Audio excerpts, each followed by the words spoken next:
Recuerde que Pablo no pudo ser quien fue si no hubiese sido por un contacto de oro. Y yo les quiero contar que estamos hablando de prosperidad, estamos hablando de finanzas, estamos hablando de avanzar.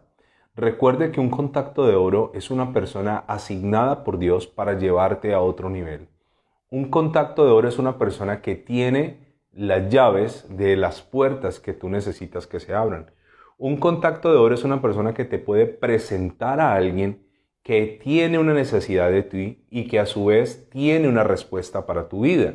Un contacto de oro te puede llevar a otro país, un contacto de oro te puede ubicar en una mejor empresa, un contacto de oro puede asociarte contigo, como le ocurrió a Ray Kroc, que a los 52 años, después de vender licuadoras, conoce a un par de hermanos, los hermanos McDonald's, y finalmente 6 años después él se asocia con ellos y finalmente Ray Kroc se termina convirtiendo en el dueño de McDonald's, la cadena de hamburguesas más grande del mundo. Así que hay alguien que está ya listo de parte de Dios para bendecir tu vida, para llevarte a otro nivel. Hay alguien que tiene una palabra, hay alguien que tiene una instrucción, hay alguien que tiene el conocimiento que nosotros necesitamos. Yo no sé cuántos de ustedes están orando por contactos de oro, pero yo oro por mis contactos de oro y de hecho bendigo a mis contactos de oro. Le pido a Dios que los bendiga porque cuando ellos son bendecidos, a su vez viene bendición para mi vida. Y quiero contarles que el apóstol Pablo, antes de ser Pablo, se llamaba Saulo, Saulo de Tarso.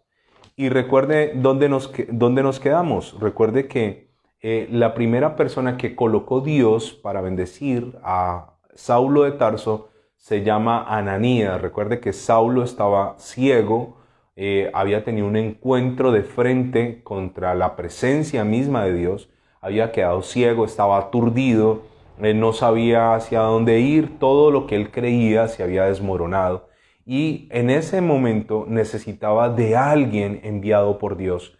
¿Cuánto necesitamos esos Ananías? Ese que viene y ora, ese que a pesar de que no quiera hacerlo viene y pone las manos. Y finalmente Dios quita de nosotros la ceguera espiritual. Pero hoy voy a seguir hablando de Bernabé. Así que usted a partir de hoy usted va a comenzar a orar, a decirle al Señor, dame un Bernabé. Yo necesito un Bernabé. ¿Quién es Bernabé? Es un hombre de Dios o es una persona de Dios que tiene el conocimiento, que tiene la relación con Dios, que tiene todo para formarte y para llevarte a otro nivel. No solo es un contacto de oro, es un mentor, es una persona crucial en nuestra vida espiritual. Y sabe una cosa, Pablo, que escribió casi más pasajes y más versículos y más epístolas que los mismos discípulos del Señor, aquellos que anduvieron con el Señor, Pablo escribió más de la mitad del Nuevo Testamento. Pablo no hubiese sido Pablo sin un Bernabé. Así que vamos a ver quién era Bernabé. Remitámonos de nuevo a Hechos capítulo 4, vamos a hacer un pequeño resumen. Y dice la palabra de Dios en el versículo 36 y 37. Dice, entonces José, si usted está tomando nota, Bernabé se llamaba José. Dice, entonces José, a quien los apóstoles pusieron por sobrenombre Bernabé. ¿Cómo se llamaba él? José. Cuando usted le pregunten cómo se llamaba Bernabé en la Biblia, el tutor, el mentor, el que cuidó a Pablo, se llamaba José, pero los apóstoles le colocaron Bernabé. ¿Por qué le colocaron Bernabé? Porque Bernabé significa hijo de consolación. ¿Qué era la característica más grande que tenía Bernabé? Que le gustaba consolar a la gente. ¿Cuánto necesitamos nosotros en la iglesia de Jesucristo? Gente que ayude a consolar. Hay mucha gente hoy que está deprimida, hay mucha gente hoy que está en una crisis, está con una situación nerviosa, está atacada por las tinieblas. Usted sabe que uno de los trabajos que más hace Satanás es traer mentiras. Mentiras, que vas a fracasar, que te vas a enfermar, que te va a ir mal, corto y anulo todo eso. Pero necesitamos hijos de consolación. Una de las cosas más hermosas de la consejería, y yo le doy gracias a Dios por los que tienen el ministerio de la consejería, es cuando usted puede escuchar. ¿Sabe? Hablar es importante, pero creo yo que mucho más importante es escuchar. Por eso precisamente creo que Dios nos dio dos oídos y una boca. Y el misterio de la consejería ha ido perdiendo cabida en las iglesias. ¿Sabe? Es muy importante un buen consejero, una persona que escucha, una persona que atiende, una persona que está presto a ver aquellos detalles que aparentemente no se notan en una persona. Una buena consejería puede evitar un suicidio, una buena consejería puede evitar un embarazo, una buena no deseado, una buena consejería puede evitar la ruptura de un matrimonio. Así que los apóstoles todos dicen, este se llama José, pero vamos a ponerle Bernabé, hijo de consolación, porque era un hombre dado a consolar. Y usted va a ver por qué. Porque Pablo termina muy herido. Recuerde que él venía persiguiendo a los del camino. ¿Cómo se llamaban los cristianos antes de llamársele cristianos? Los del camino, así se les llamaba. Así que él viene creyendo que él está agradando a Dios. Él cree que Dios está contento con él. Cada vez que él mata a un cristiano, cuando estuvo en la muerte de Esteban, él decía, Dios está conmigo, Dios está contento. Y de pronto se estrella contra un muro y se da cuenta que no es así. Se da cuenta que todo lo que él pensó que era correcto ahora está equivocado. Y necesitaba a alguien que lo consolara. Y yo le oro a Dios para que Dios me dé contactos de oro y ponga en mi vida hijos de consolación, gente que nos pueda dar una palabra de aliento y de consuelo. Pero la segunda característica que tenía Bernabé es esta. Dice, le pusieron por sobrenombre Bernabé, que traducido es hijo de consolación. Segundo dice que era levita y tercero dice que era natural de Chipre. Dice, como tenía una heredad, la vendió y trajo el precio y lo puso a los pies de los apóstoles. Que era hijo de consolación, le gustaba consolar, pero era levita. Recuerde que los levitas eran los que servían dentro del templo. Recuerde que estaban los sacerdotes, pero aquellos que hacían otros trabajos en el templo eran los levitas. Los levitas, por ejemplo, cuando había el sacrificio de animales, ellos tenían que limpiar todo, la sangre, ellos estaban encargados del mantenimiento de la casa del Señor. O sea, el corazón de este hombre estaba metido en la presencia de Dios. Era un hombre que anhelaba lo de Dios, era un hombre que sabía el valor de las cosas de Dios. Y permítame decirle algo muy, muy importante. Honre lo de Dios. Hoy en día vivimos en una generación que deshonra lo de Dios. Hónrelo. El ir a un templo, el ir a una congregación, honre ese momento, hónrelo. Si usted puede, póngase la mejor ropa posible. No, yo sé que un traje no te hace más santo, pero cuando yo veo a la gente, aún por humilde que sea, su pantalón bien limpio, su camisa bien planchada, sus zapatos bien lustrados, si se puede, o si son unos tenis limpios, ir a la casa del Señor.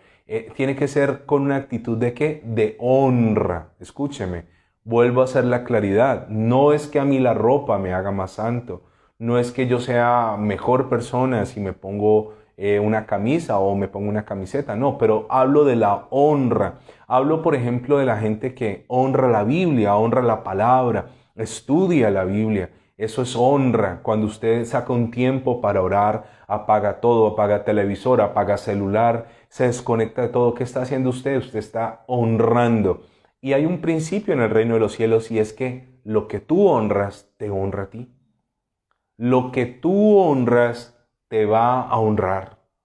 ¿Sabe por qué los hijos de Elí no pudieron seguir el sacerdocio? Porque no honraban lo de Dios. Los hijos de Elí menospreciaban las cosas del Señor. Entonces, sin ir a embolatar Hechos de los Apóstoles, vaya por favor conmigo a Primera de Samuel.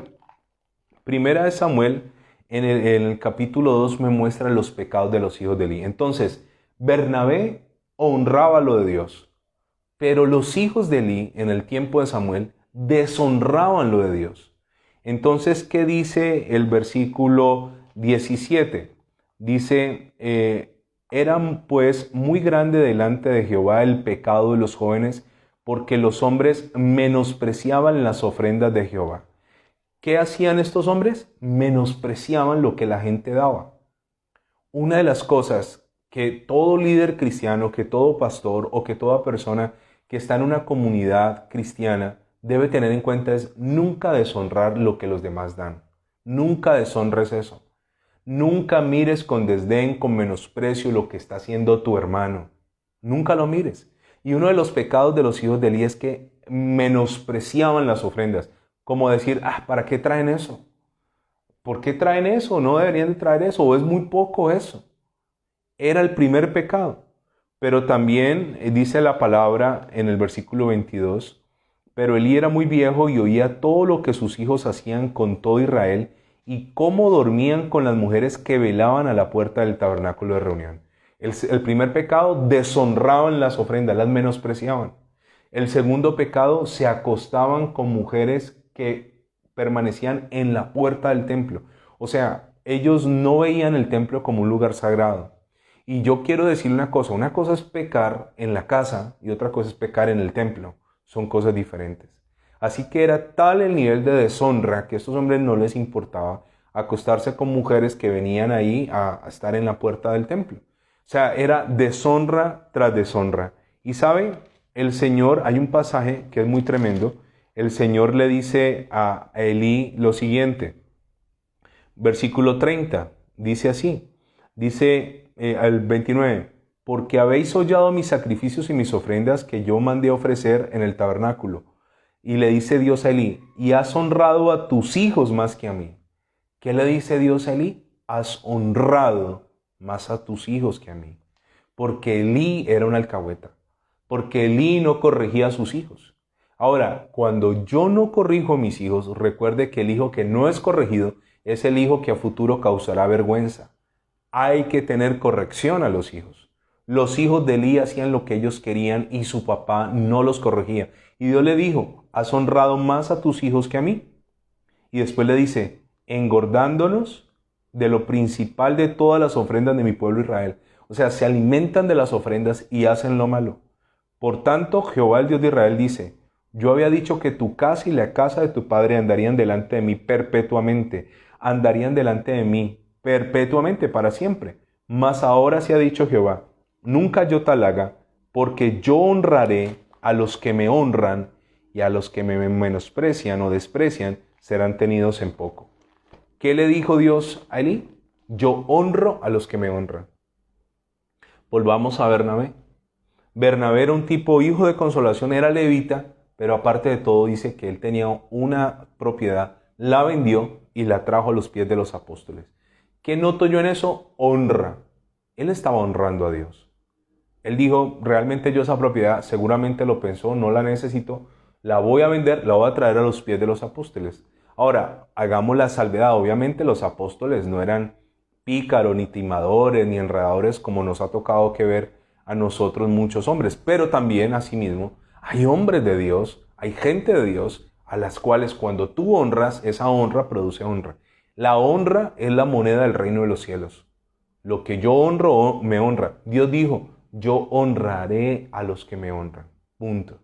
Ahora, ¿qué tenía Bernabé? Era llamado José, se llamaba hijo de consolación, le habían puesto así, era levita y aparte de todo había vendido una heredad.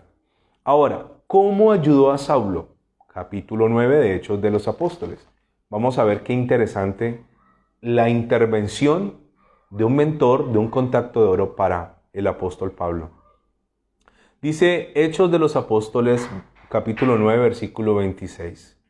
Dice así, Saulo en Jerusalén, todavía se le dice Saulo en el capítulo 9. Cuando llegó a Jerusalén, Saulo trataba de juntarse con los discípulos, pero todos le tenían miedo. Entonces, estamos estudiando, recuerden, no estamos corriendo, esto no es una predicación del domingo, esto es un estudio. Cuando Saulo va a Jerusalén, él va entusiasmado. ¡Ay, voy a conocer a los discípulos! ¡Qué bueno! Pero dice la Biblia que trataba de juntarse con ellos, pero ellos le tenían miedo. O sea, cuando él llegaba él se sentaba en la mesa y todos decían, bueno, gracias, chao, y todos se iban como parando, todos se iban yendo. Le tenían miedo. Ahora, ¿por qué le tenían miedo a Saulo? Porque Saulo fue un asesino de creyentes. era apenas lógico. La gente no creía en él.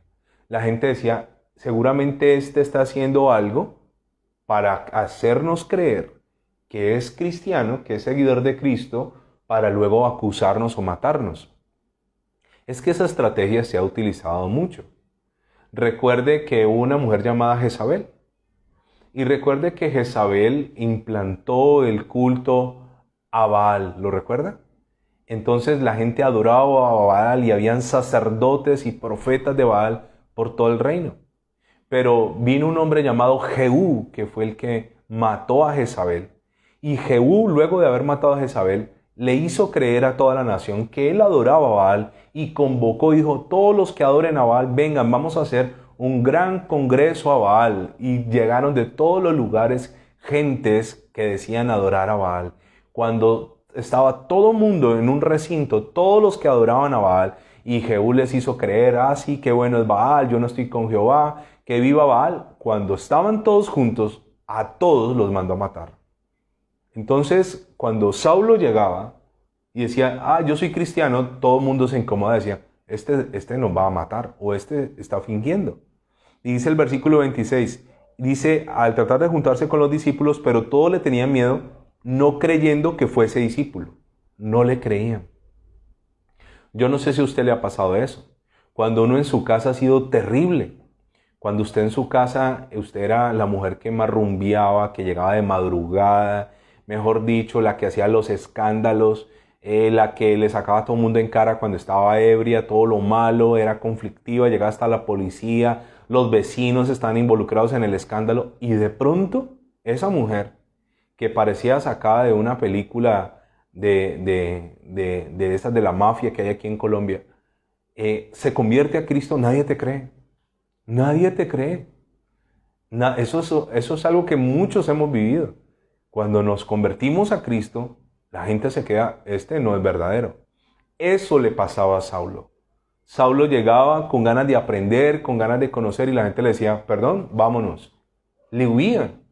No le creían, no creían que era discípulo. Entonces aquí viene Bernabé. Vuelvo y le explico. El que se puso en la tarima es Bernabé. El que se puso enfrente fue Bernabé. Pero finalmente Bernabé cede su lugar para que suba a Pablo. Bernabé tenía un prestigio. Bernabé tenía una buena fama, un buen nombre. Eso es lo que hace un contacto de oro, usar su reputación para favorecerte. Un contacto de oro es alguien que te puede apadrinar. Un contacto de oro es alguien que puede abogar por ti. Es alguien que puede referenciarte y su palabra, no mi palabra, sino la de mi contacto de oro, será la que abrirá esa puerta. Y aquí aparece Bernabé. Entonces Bernabé, tomándole, lo trajo a los apóstoles. Entonces nosotros tenemos esa imagen que Pablo, tenemos dos imágenes de Pablo. Una, cuando cae en el suelo, que no sabemos si venía en un caballo o qué, pero cae y queda ciego. Y dos, Pablo predicando exitoso. No, Pablo no fue exitoso. Pablo tuvo su proceso de rechazo, de repudio de parte de los mismos cristianos. Pero yo veo un Bernabé. ¿Cómo era el título de Bernabé? ¿Qué significa Bernabé? ¿Hijo de qué? De consolación. Entonces, ¿a quién de nosotros nos gusta que nos rechace? A ninguno. Yo me imagino que cuando Saulo iba y lo rechazaban, se deprimía. Pero venía el hijo de consolación y lo consolaba. Y este pasaje es hermoso. Dice, entonces Bernabé, tomándole. O sea, Bernabé le decía, ven Saulo, vamos, yo te voy a presentar, yo te voy a referenciar, yo voy a abogar por ti, yo voy a poner la cara. Necesitamos esos contactos de oro. Y mire lo que dice aquí. Entonces, tomándole Bernabé, lo trajo a los apóstoles y les contó cómo Saulo había visto en el camino al Señor, el cual le había hablado, y cómo en Damasco, habiendo hablado valerosamente en el nombre de Jesús. Entonces, ¿qué hacía él? Bernabé contaba el testimonio por Saulo, porque a Saulo nadie lo quería escuchar. Ya va a hablar este que mataba a cristianos, vámonos. Pero Bernabé era la persona que ponía la cara. Necesitamos de ese Bernabé en nuestra vida. Alguien que hable por nosotros, alguien importante, alguien con prestigio, alguien con reputación, alguien con fama, con buen nombre. Ese es Bernabé. Entonces, ¿qué hacía él? Hablaba. Y dice, y estaba con ellos en Jerusalén, y entraba y salía, y hablaba denodadamente en el nombre del Señor, y disputaba con los griegos, pero estos procuraban matarle. Ahora, ¿qué hacía Bernabé? Vaya, Pablo, hable. Ay, no me aceptan, estoy deprimido. Venga, yo lo presento. Eso es lo que hace un contacto de oro. Ahora, Hechos capítulo 11, versículo 22. Aquí sucede algo en la iglesia de Antioquía, comienza a haber un movimiento de parte de Dios allí. Y dice el versículo 22 de Hechos 11. Llegó la noticia de estas cosas a oídos de la iglesia que estaba en Jerusalén. Y enviaron a Bernabé que fuese a Antioquía. Los apóstoles estaban en Jerusalén, era como su cuartel general. Escucharon que en Antioquía estaba pasando algo y mandaron ¿a quién? A Bernabé. Vaya Bernabé. Pero Bernabé no iba solo, siempre llevaba ¿a quién? A Saulo. Saulo era como un aprendiz. Saulo no era ese gran Pablo, ese hombre que fue al tercer cielo y que vio cosas inefables, ese hombre que escribió tantas cartas. No, en ese momento Saulo o Pablo no tenía ningún prestigio, ninguna reputación. Ahora, ¿enviaron a quién? A Bernabé que fuese hasta Antioquía. Versículo 23, cuando llegó y vio la gracia de Dios, se regocijó y exhortó a todos que con propósito de corazón permaneciesen fieles al Señor. ¿Qué hizo Bernabé? Exhortó, los animó. Uy, aquí está pasando algo, hermanos de Antioquía. Los bendigo. Mandaron a un peso pesado, Bernabé, para que terminara de afianzar a las personas. Y esto que sigue es hermoso. Versículo 24, otro atributo de un Bernabé, porque era varón bueno. ¿Qué tipo de contacto de oro necesitamos? Un varón bueno, alguien bueno. Y lleno del Espíritu Santo y de fe. Tres cosas que son súper importantes. Lleno del Espíritu Santo. Cuando usted encuentra su contacto de oro, recuerde que normalmente un contacto de oro puede o no puede reconocerte. A veces soy yo el que reconozco a mi contacto de oro. Yo tengo un contacto de oro ahora mismo. Y yo le he dicho a Marcela, ese es mi contacto de oro. Y me le pego. A aprender, a aprender, a aprender, a aprender, a aprender. Es mi contacto de oro. He luchado por mantener ese contacto de oro.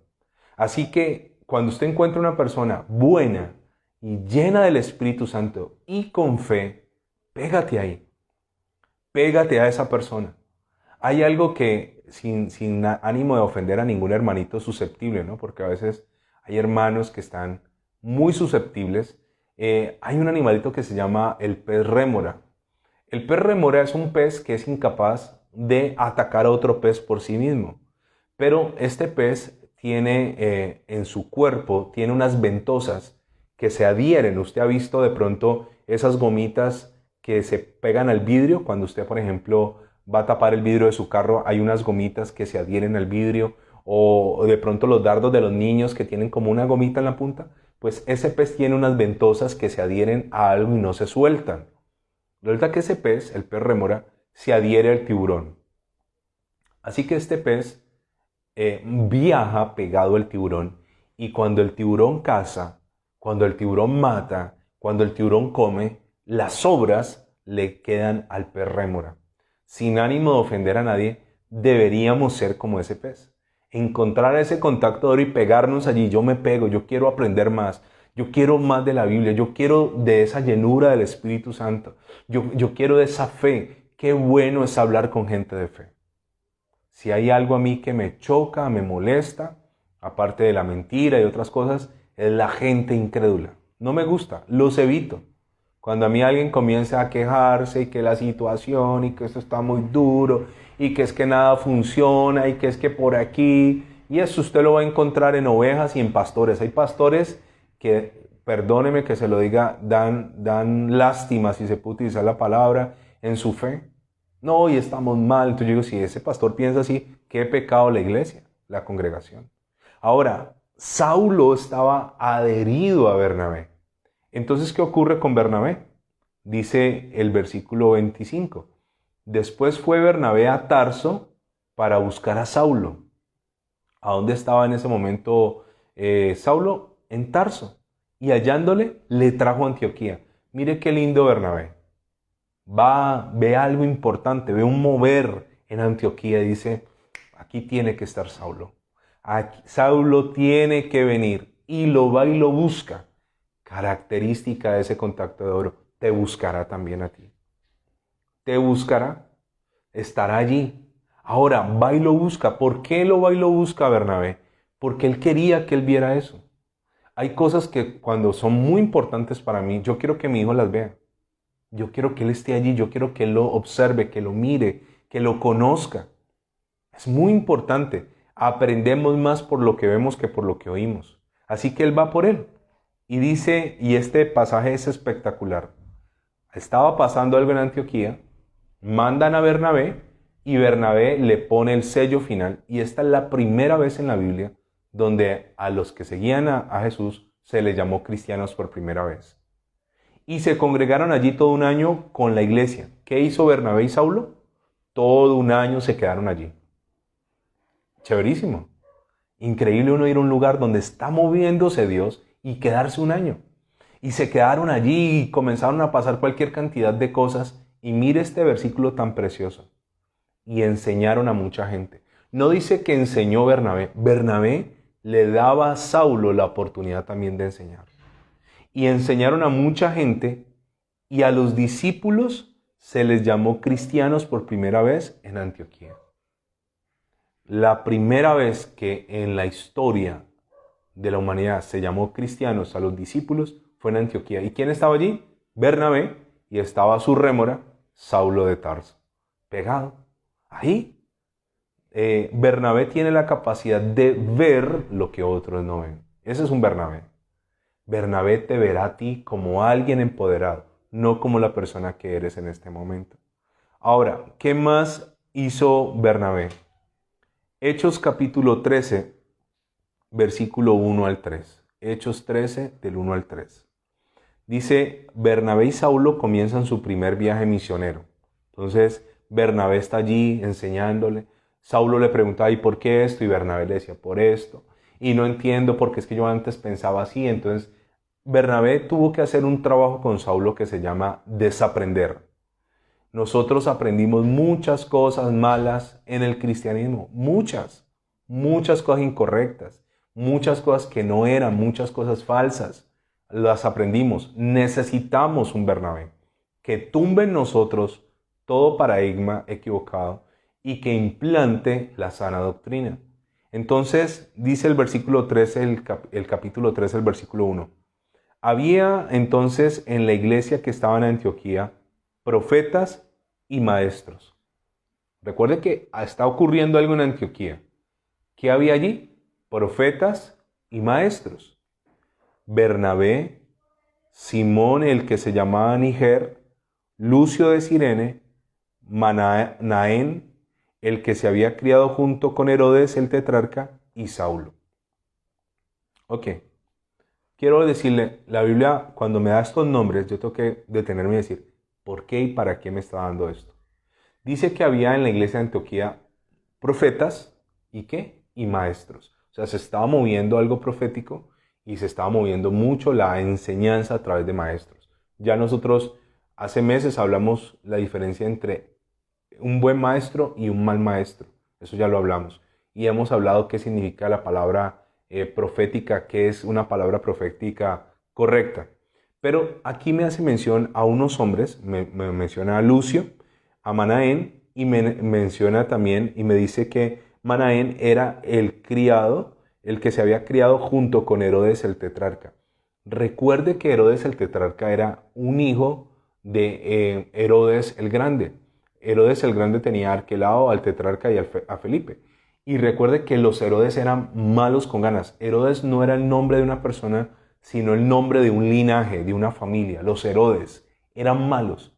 Pero aquí este hombre, Manaén, se había criado con el tetrarca. O sea, era una persona que había tenido una mala amistad, una amistad muy poderosa, pero que ahora estaba con Bernabé. Y finalmente dice, y Saulo. ¿Quiénes estaban? Estaba Simón, que se llamaba Níger, estaba Lucio, estaba Manaén y estaba Saulo. Estaban ahí como principales. Ahora, ¿qué dice que qué estaban haciendo estos? Incluyendo a Saulo, dice, ministrando estos al Señor y ayudando y ayunando. Ok, ministrando. ¿Qué significa la palabra ministro? Significa servidor. Entonces, cuando usted dice, es que voy a ministrar hoy en la iglesia, es hoy voy a servir. ¿Qué estaban haciendo estos hombres? Ministrando. ¿En la iglesia de qué? De Antioquía. Y dice que ministraban y estaban ayunando. Ahora, el Espíritu Santo dijo esto. Fue el Espíritu Santo. Recuerda que habían profetas, habían maestros. Y el Espíritu Santo habló y dijo, apartadme a Bernabé y a Saulo para la obra a los que he llamado. Apártenme a estos dos, Bernabé y Saulo. Habló el Espíritu Santo. ¡Qué bueno! Ahora, cuando tú tienes un mentor, cuando tú tienes un contacto de oro, te sientes respaldado. Saulo de Tarso necesitaba un Bernabé.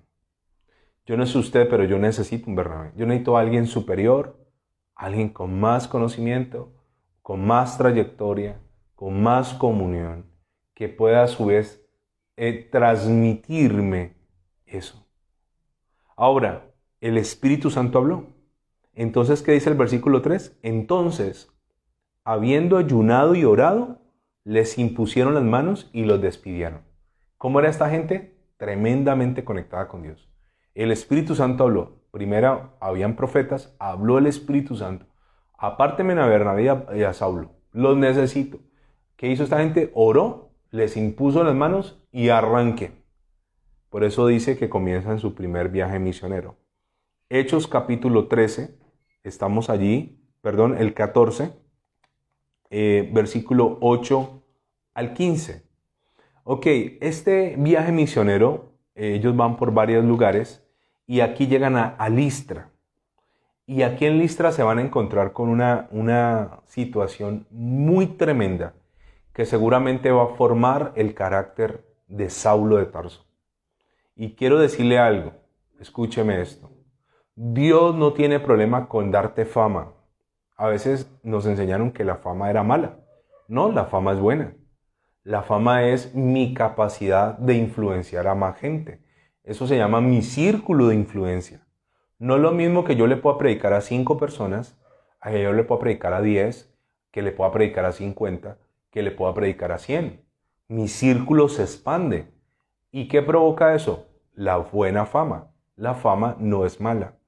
Entonces, en una falsa humildad nos enseñaron a nosotros como cristianos que no, yo quiero permanecer en el anonimato, yo no quiero ser visible, yo no quiero que nadie me vea. Y eso es como una falsa humildad. Le quiero decir que no es correcto. La idea es que te vean, pero que cuando te vean, vean a Cristo. Ese es el punto. Entonces, Dios no tiene ningún problema con darte fama. El lío está en robarle la gloria a Dios. Recuerde que precisamente un nieto de Herodes el Grande, llamado también Herodes Agripa, por no darle la gloria a Dios, dice que murió y cuando expiró le comenzó a salir gusanos por todo lado. Porque la gente decía, gloria de Dios y no de hombres. Y este hombre se llevó la gloria. Entonces, cuando Dios comienza a subirte, cuando Dios comienza a aumentar tu nivel de influencia, siempre dale la gloria al Señor. Nunca, no te quedes con un ápice de la gloria de Dios. Eso sí es un lío. Cuando Moisés, el Señor le dijo, háblale a la peña y dale de beber a esta gente, y Moisés no le habló, sino que la golpeó, Moisés perdió la entrada a la tierra prometida. Robarle la gloria a Dios es gravísimo. Y aquí Pablo va a entender, a través de su maestro Bernabé, de su mentor, de su contacto de oro, no tocar la gloria de Dios, no tocarla. Se iban a enfrentar a un momento donde iban a ser exaltados, pero se iban a encontrar un momento donde prácticamente los iban a adorar y se van a encontrar un momento donde los iban a matar. En esto le quiero contar que en la vida, y más en las cosas de Dios, uno puede ser el mejor pastor del mundo hoy y mañana ser un villano. Es así de fácil. uno puede pasar de ser el héroe de la película a pasar a ser el malo de la película. Esto es como, a mí no me gusta el fútbol, pero yo digo, el puesto en un equipo de fútbol que menos me gustaría estar es el del portero, el arquero. Es el puesto más ingrato, porque no se lleva los aplausos, porque si le hacen un gol todo el mundo le cae encima, toda la responsabilidad recae sobre él. Entonces Saulo necesitaba un mentor, un contacto de oro que le enseñara nunca a tocar la gloria de Dios. Hechos capítulo 14, versículo 8. Ellos salen a su viaje misionero. Entonces Saulo va contento porque va con Bernabé. Curiosamente, ya aquí han pasado algunas cosas que luego hablaremos de eso. Y aquí ya no se refiere a Saulo, sino a Pablo. Entonces dice, Pablo es apedreado en Listra. Y cierto hombre de Listra estaba sentado imposibilitado de los pies. Ellos vienen en un viaje misionero, ¿no? Entonces han ido a Iconio, han estado en varios lugares y llegan a Listra. Hay un hombre que está lisiado de los pies. Dice imposibilitado de los pies, pero le agrega algo. Cojo de nacimiento y le agrega algo más, que jamás había andado. Entonces, ¿por qué la Biblia me da estos tres detalles? Dice, imposibilitado de los pies, cojo de nacimiento y jamás había andado. ¿Por qué razón? Para que entendamos que a veces cuando nos enfrentamos a un milagro, la lógica te dice, es que él sí caminó hasta tal edad y luego perdió la movilidad, entonces, es más fácil. Pero cuando te dicen, nunca en su vida ha caminado, porque es así de nacimiento, es más difícil. Pero quiero decirle que el Dios que sana al que caminó y perdió la movilidad, es el mismo Dios que sana al que nunca ha caminado. Ahora, una persona que logró caminar y luego perdió la movilidad, sus piernas no son tan delgadas. Ahora, alguien que nunca caminó, seguramente este hombre, sus piernas eran extremadamente delgadas, no tenían fuerza, se desmadejaban las piernas. Y ellos están allí, están en Listra. Entonces, ¿qué pasa aquí? Oyó hablar de Pablo, el cual, fijando en él sus ojos y viendo que tenía fe para ser sanado, dijo a gran voz, Pablo, oye hablar de fija los ojos en aquel hombre y descubre que tiene fe, subráyelo, para ser sanado. Le quiero contar algo. Cuando usted va a orar por un milagro, hay muchos factores para que un milagro ocurra o no ocurra. Uno de esos factores, el más importante, es la fe. De hecho, el Señor Jesús, cuando iba a orar por un enfermo y notaba que alrededor había un ambiente de incredulidad, hacía salir a todos. Eso pasó con la hija de Jairo. ¿Recuerda la historia? Cuando fue a orar por la hija de Jairo, notó que cuando él dijo, la niña no está muerta sino que duerme, la propia mamá comenzó a reírse. ¿Qué hizo el Señor? Se salen todos de aquí y se quedó con tres. Pedro, Jacob y Juan, su círculo más cercano. Cuando usted, permítame hacerle esta recomendación, cuando usted vaya a orar por un enfermo y hayan familiares, amigos presentes, a veces me ha pasado a mí ir a una clínica y están las enfermeras allí. Espere el momento para que esa gente se salga, porque esa gente incrédula interfiere en el desarrollo del milagro. ¿Por qué el Señor Jesús no pudo hacer milagros en Nazaret, el lugar donde Él se crió? Él nació en Belén, se crió en Nazaret después de llegar de Egipto y su ministerio lo desarrolló en Galilea.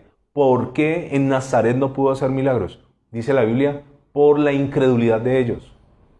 Siendo el Señor, no pudo hacer milagros en Nazaret porque eran incrédulos. Este es el hijo del carpintero que me va a venir a orar, a hacer un milagro. Entonces, cuando usted va a orar por un milagro, asegúrese que haya un ambiente de fe. Que haya un ambiente de fe. Normalmente en las clínicas, hospitales, el ambiente es supremamente pesado. Entonces usted ore, descontamine el sitio. Ahora, este hombre que estaba postrado, Pablo lo mira, dice, fijando sus ojos y viendo que tenía fe para ser sanado. A veces el milagro no vendrá ni siquiera por mi fe, sino por la fe del enfermo. El enfermo puede tener fe para ser sanado. Y luego dice Pablo, y dijo a gran voz, levántate derecho sobre tus pies. Mire, ya este discípulo de Bernabé ya se estaba envalentonando.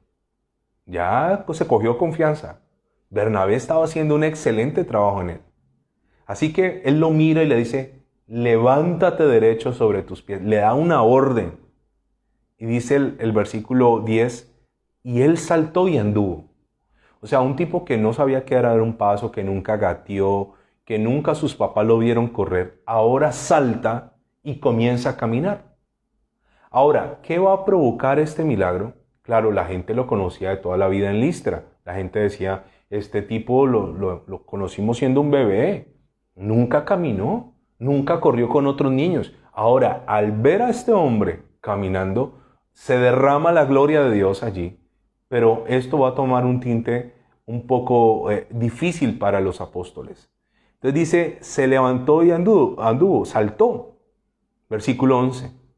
Entonces la gente, visto lo que Pablo había hecho, y me fascina esto. ¿Quién lo hizo? Pablo. O sea, Bernabé se retira. Bernabé está viendo de lejos. Bernabé es el tutor, el mentor, el contacto de oro. Está viendo a su pupilo, a su discípulo crecer.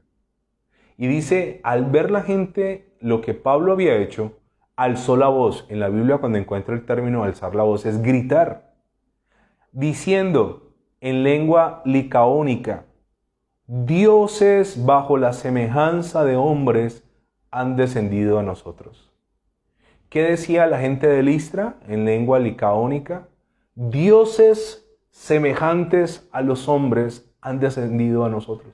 O sea, dijo, estos tipos no son humanos, son dioses. Estamos siendo visitados por dioses. Ahora escúcheme esto. El ser humano no está diseñado para ser adorado. ¿Por qué los cantantes, las actrices, los actores, por qué normalmente esa gente que se le rinde culto terminan tan mal? Porque el ser humano no ha sido diseñado para recibir gloria. Nosotros no fuimos diseñados para que nos adoren. Y dice el versículo 12, y a Bernabé. ¿A quién? A Bernabé llamaban Júpiter. Recuerde que los griegos tenían los dioses del Olimpo. Recuerde que los días de la semana nosotros se los debemos a los dioses de la mitología griega. Y también los planetas. El día jueves es por Júpiter. El día miércoles es por Mercurio. El día martes es por Marte. El día lunes es por Luna. El día sábado es por Saturno. Dioses para ellos. Entonces, cuando ellos ven esto, dice, Bernabé llaman Júpiter y a Pablo Mercurio. Y dice, porque este era el que había llevado la palabra. Comienzan a decir, wow, qué tremendo. Pero me acabo de dar cuenta que son las 10 de la noche y quiero respetar el horario. Así que mañana, si Dios lo permite, seguimos estudiando acerca de los contactos de oro. ¿Y qué tal si esta noche le damos gracias a Dios por su palabra y mañana seguimos estudiando y le oramos a Dios? Yo no sé usted, pero necesitamos un Bernabé. Padre, gracias te doy en esta hora. Gracias por nuestras vidas. Gracias, Señor, porque sé que tienes planes grandiosos con nosotros. Gracias, Señor. Y hoy oro, Señor, por ese Bernabé, ese contacto, esa conexión, ese que me va a llevar, ese que me va a presentar, ese que hablará por mí, ese que me instruirá, ese que vendrá a buscarme para meterme en un mover espiritual mayor, ese que cuando me ve triste me consuela, ese que está lleno del Espíritu Santo, ese que ama lo tuyo y honra lo tuyo y que me enseña a honrar. Bendice mis contactos de oro, mis mentores. Gracias, Señor. Tráelos a mi vida y permite que este año 21 crezcamos, seamos fructíferos este año de una forma impresionante. Y entre más alto nos pongas, más gloria, más honra podamos darte a ti, Señor. Gracias te damos en el nombre del Padre, Hijo y Espíritu Santo. Amén y amén.